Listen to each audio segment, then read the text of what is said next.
Hi everybody, my name's Bob Saunders and I've come today to speak to you about the dangers of astral projection.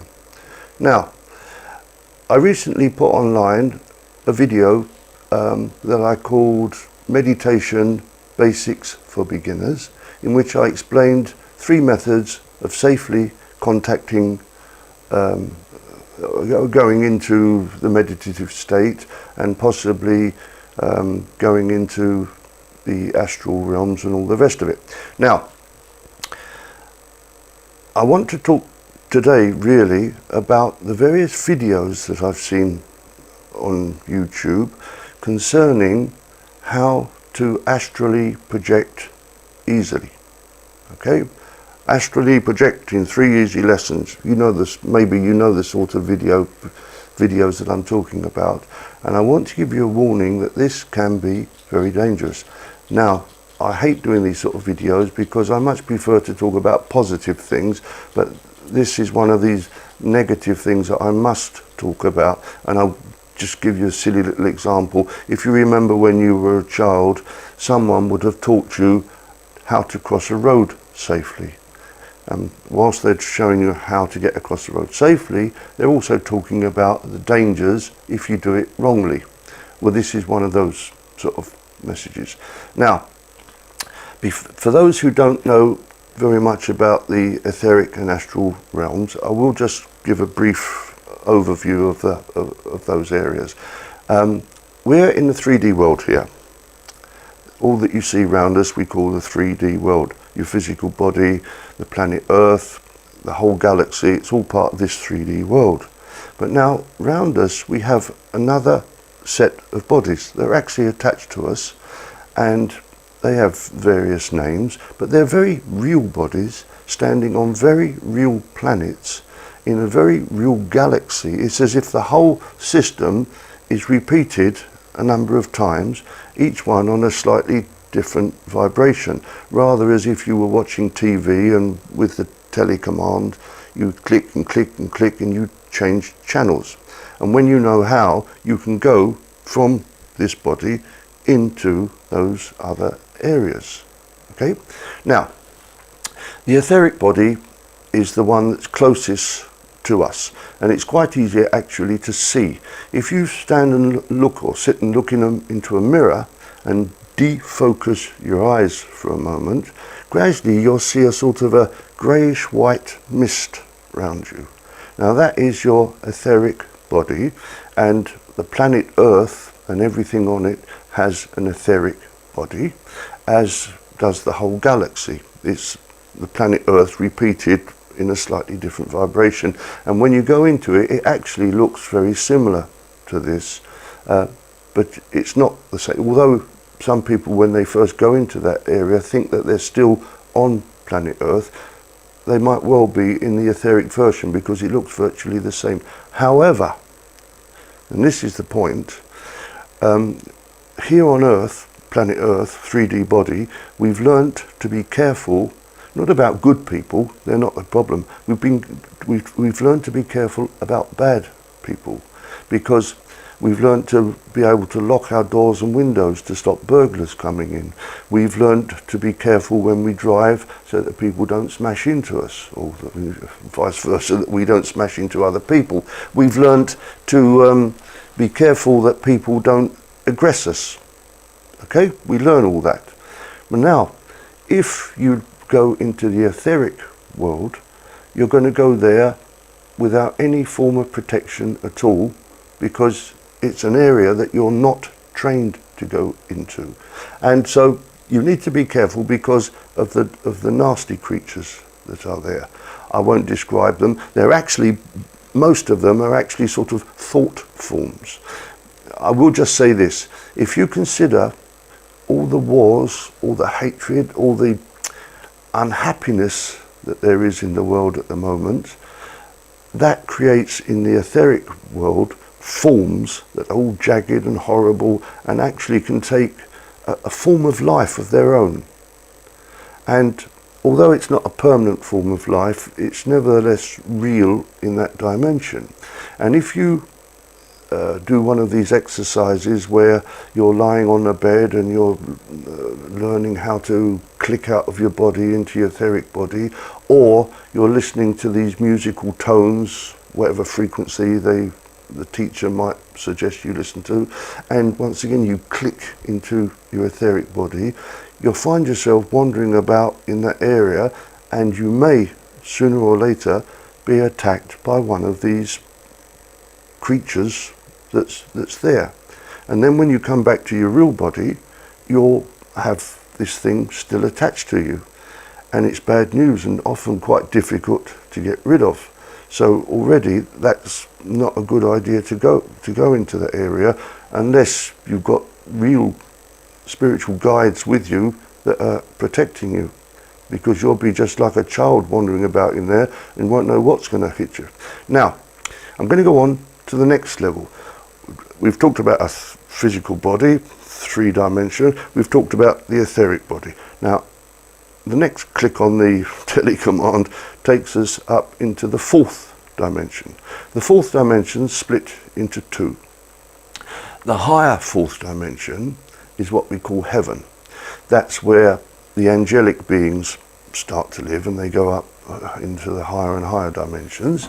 And also the your guides will live there. It's the place where you go when you die, and it's an amazingly beautiful, lovely, peaceful, warm, spiritual warmth, joy, bliss, all the very positive emotions you feel in that area.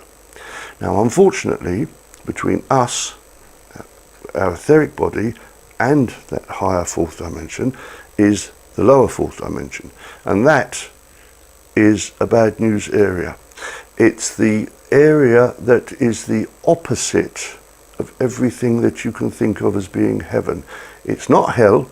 Hell is just another aspect of the higher 4th dimension. It's just a correctional place that people who've gone off the tracks while they were down here have to go in order to learn that they don't want to go down that road anymore. But it's under control of angels and is part of the higher 4th dimension. The lower 4th dimension is a totally different area, and I'm not going to go into too much detail, but all I want to say is that if you can imagine somewhere that is the opposite of everything that I just mentioned about heaven. It's the opposite of light, it's the opposite of warmth, it's the opposite of joy, bliss, peacefulness, opposite of love. And it's not hate, it's a different emotion, it's weird, it's horrible. Now, the point I'm coming to is that in this area are a lot of very nasty creatures. They're the ones we call demons, jinns, archons. Also, unfortunately, the grey aliens, the little robots are in there as well. You know, the little grey alien robots, the ET things. But behind them are these demonic creatures, I believe, that live there.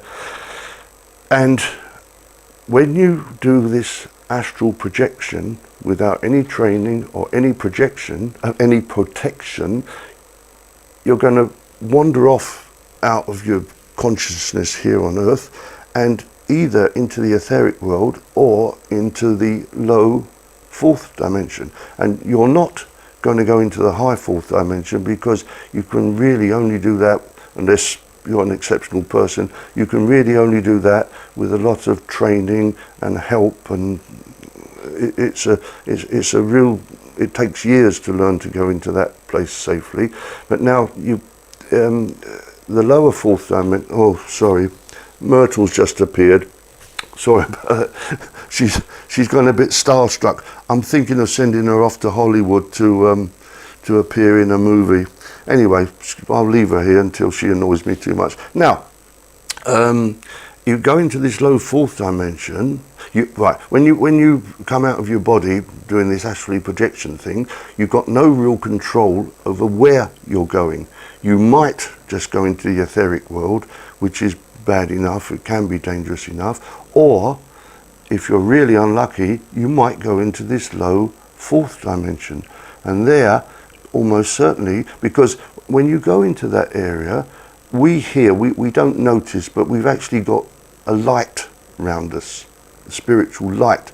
So that when we go into those dimensions, the creatures that live there see that light in their dark realm that they live in, and they say, oh, there's a Wally here, there's some idiot's come into my realm, and they attach themselves to you to experience life through you down here. So when you return to your body, you bring one of these creatures back with you, and it's really bad news.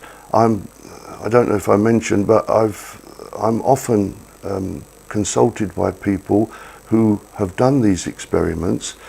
Hang on, I'm going to put the cat down. I'm a bit worried about you making the microphone go funny.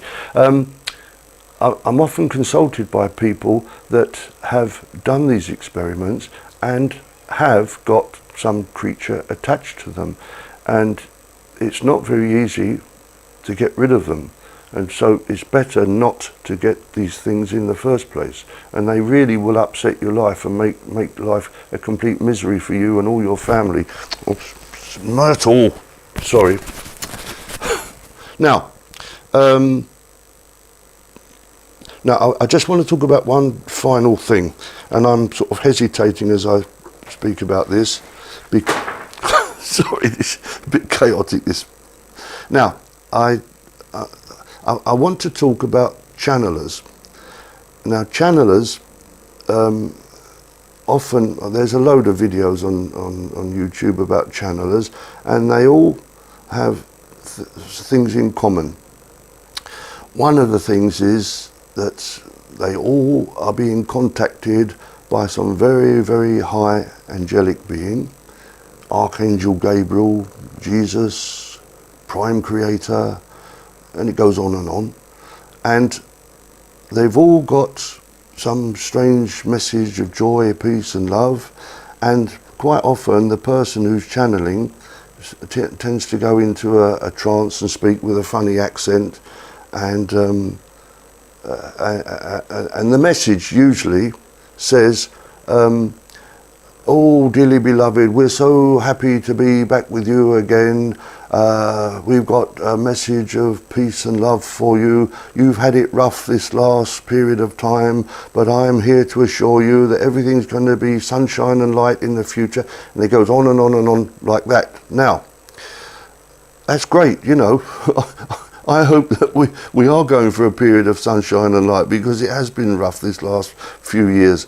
But if you listen to it, the message, every time one of these channelers gets one of these messages, it's a variant of the same thing.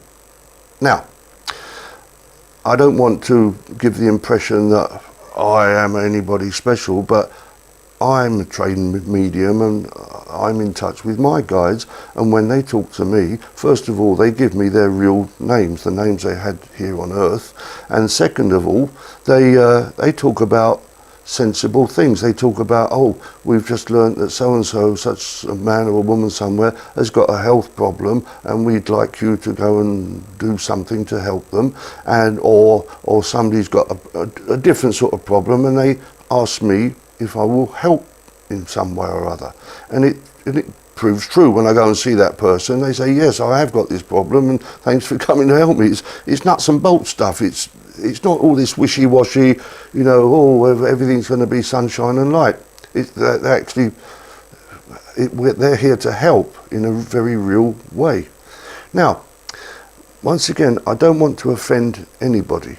I don't want to suggest that the people that are doing this channeling are not contacting some high being. But I've got a feeling that some of them are in fact either listening to their own mind talking to them, and I know from personal experience when I was first learning to do all this stuff years ago, if your mind talks to you, you'll be the last one to know that it's not coming from somewhere else, because it sounds so real. And we have to learn to differentiate that. Now, it's either coming from their mind, or it's coming from a nature spirit that's playing with them, or it might even be coming, if this thing exists, from some artificial intelligence machine that the grey aliens have put into the astral and etheric world to give us this garbage. Okay? Now, please, I don't wish to offend anybody at all. If you're somebody that's doing channeling and you're convinced that it's actually coming from some high angelic being, I'm not saying it isn't. Good luck to you. But be careful. And if you're a person that listens to these things, be careful and analyse what the message is and see if it makes sense to you rather than just placates you and makes you feel happy. Okay, so I'm just going to quickly recapitulate because I've sort of wandered about a bit, as I quite often do. Now, astral projection. You can learn to do it quite easily, but if you're not trained to do it and you don't have guides with you to protect you and help you, sooner or later, going into the etheric or the low astral, low fourth dimension, you will be attacked by something, and that's the last thing you want. Okay, so my advice to you, if you want to learn to meditate and to go into the higher dimensions, is do it properly and sensibly. I've put a video online, meditation basics for beginners, that you can follow if you want, and it will help you because it will be safe to do, or you can follow somebody else, but make sure that the person that's teaching you teaches you how to protect yourself. Okay, that's what I wanted to say. I feel very apologetic that once again, this is a negative sort of video, but I think it helps us to have our eyes open and know what we're facing in these astral and etheric realms that we really don't know too much about. Okay, that's what I wanted to say today. Thank you very much for listening. I hope that some of you at least have got something from this. I hope that I haven't offended anybody. And I'll speak to you again another day. Bye.